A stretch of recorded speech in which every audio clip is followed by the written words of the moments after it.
Hello बच्चों, MW YouTube channel पर आपका फिर से स्वागत है। ये प्रकाश के परावर्तन का पार्ट 2 है।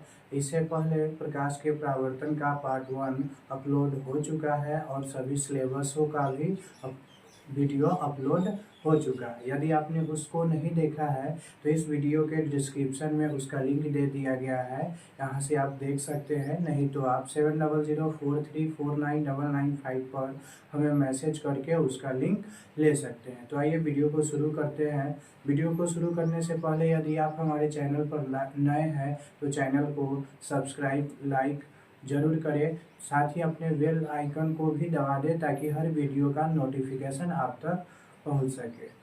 बहुत से लोग वीडियो को केवल देखते हैं, उन्हें लाइक और शेयर नहीं करते हैं और चैनल को सब्सक्राइब भी नहीं करते हैं। तो ऐसे लोगों से अनुरोध है कि वे चैनल को सब्सक्राइब कर दे, वीडियो को लाइक और शेयर कर दे ताकि यह वीडियो सभी दोस्तों, सभी ग्रुपों और सभी लोगों तक पहुंच सके, जिससे उन्हें भी इस वीडियो का फ़ायदा मिले और मुझे भी और वीडियो बनाने की प्रेरणा मिले। तो आइए वीडियो को शुरू करते हैं। इस वीडियो में हम लोग प्रदीप्त अप्रदीप्त वस्तु के बारे में, प्रकाश के किरण पुंज और उसके प्रकार, प्रकाश का परिकीर्णन, पारदर्शी, पारभासी और अपारदर्शी पदार्थों के बारे में पढ़ेंगे। तो आइए वीडियो को शुरू करें। प्रदीप्त या दीप्तमान वस्तुएं वे वस्तुएं जो प्रकाश निकालती है, वे वस्तुएं जो प्रकाश निकालती है उन्हें हम क्या कहते हैं? प्रदीप्त वस्तुएं कहते हैं। वे वस्तुएं जो प्रकाश निकालती है उन्हें क्या कहते हैं? प्रदीप्त। जैसे हो गया आपको सूर्य, तारा, लालटेन, बल्ब, ट्यूबलाइट, हैलोजन इत्यादि। ये सभी वस्तुएं क्या करती है? प्रकाश निकालती है। अप्रदीप्त वस्तु किसे कहते हैं? जो वस्तु प्रकाश नहीं निकालती है। जो वस्तु प्रकाश नहीं निकालती है उसे हम क्या कहते हैं? अप्रदीप्त वस्तुएं कहते हैं। जैसे हो गया चंद्रमा, टेबल, पंखा, ईंट, पत्थर, दीवार, पर्दा इत्यादि। ये सभी वस्तुएं क्या करती है? प्रकाश नहीं निकालती है, इसलिए इन्हें क्या कहते हैं? अप्रदीप्त कहते हैं। अब कहिएगा, रात के समय चंद्रमा से तो प्रकाश आता है, तो चंद्रमा का अपना प्रकाश नहीं रहता है, वह सूर्य के प्रकाश को क्या करता है? परावर्तित करके हम लोगों तक पहुंचाता है। तो अब क्वेश्चन बनता है कि चंद्रमा अप्रदीप्त क्यों है? तो चंद्रमा सूर्य के प्रकाश को क्या करता है? परावर्तित करके हम लोगों तक प्रकाश को पहुंचाता है, इसलिए चंद्रमा क्या है? अप्रदीप्त है। अब आइए किरण पुंज। तो प्रकाश के किरणों के समूह को, किसको? किरणों के समूह को, यानी कि प्रकाश के किरणों के समूह को क्या कहा जाता है? किरण पुंज कहा जाता है। यह मुख्यतः कितने प्रकार का होता है? 3 प्रकार का होता है।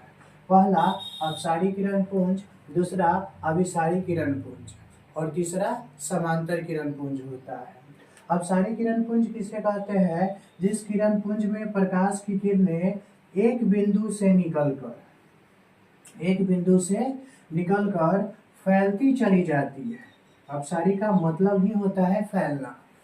अपसारी का मतलब ही होता है फैलना। तो अपसारी किरण पुंज किसे कहेंगे? जिस किरण पुंज में प्रकाश की किरणें एक बिंदु स्रोत से निकलकर फैलती चली जाती है, उसे अपसारी किरण पुंज कहते हैं।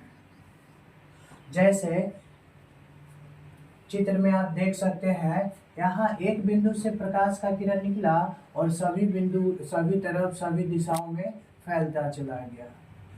इसमें नोट लिखा है, इस किरण पुंज में किरणों के बीच की दूरी क्या होती है? बढ़ती चली जाती है। जैसा कि आप चित्र में देख सकते हैं, यहाँ की दूरी और यहाँ की दूरी, जैसे जैसे किरण आगे बढ़ रही है वैसे वैसे इसकी दूरी क्या हो रही है? बढ़ रही है। अगला है आपका अभिसारी किरण पुंज। अभिसारी मतलब होता है सिकुड़ना या एक जगह पर मिलना।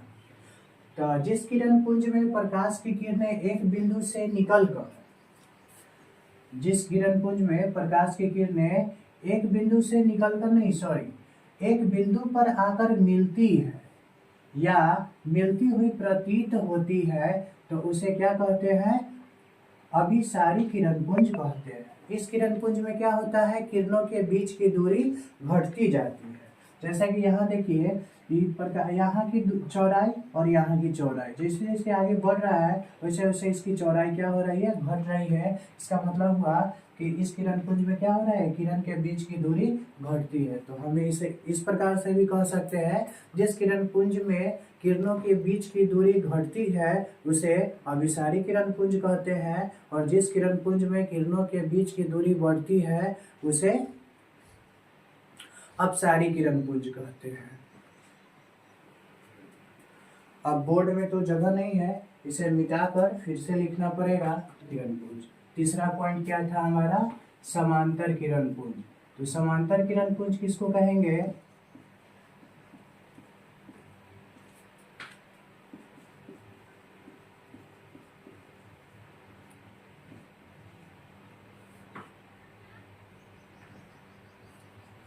वैसा किरण पुंज जिसमें किरणों के बीच की दूरी क्या रहती है, एक समान रहती है, बराबर रहती है। क्या कहेंगे, वैसा किरण पुंज,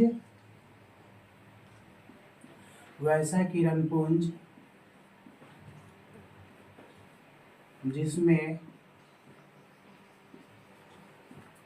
किरणों के बीच की दूरी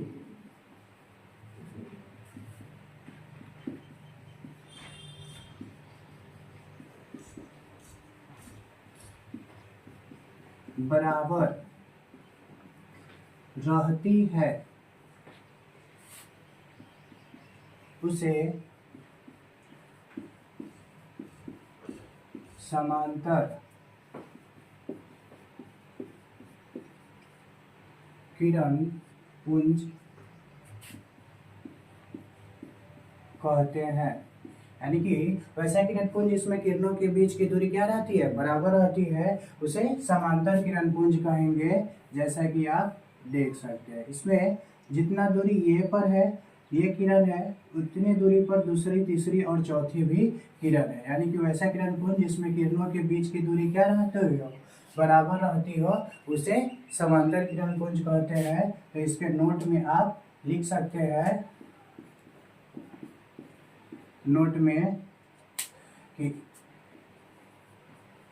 इस किरण पुंज में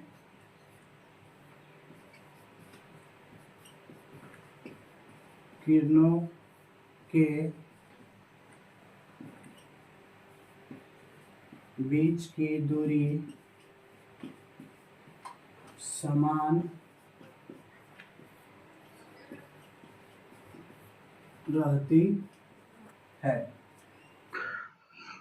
अब हम प्रकाश के प्रकीर्णन को पढ़ेंगे। किसी कण पर पड़कर प्रकाश के एक अंश को विभिन्न दिशाओं में छितराने को क्या कहते हैं, प्रकाश का प्रकीर्णन कहते हैं।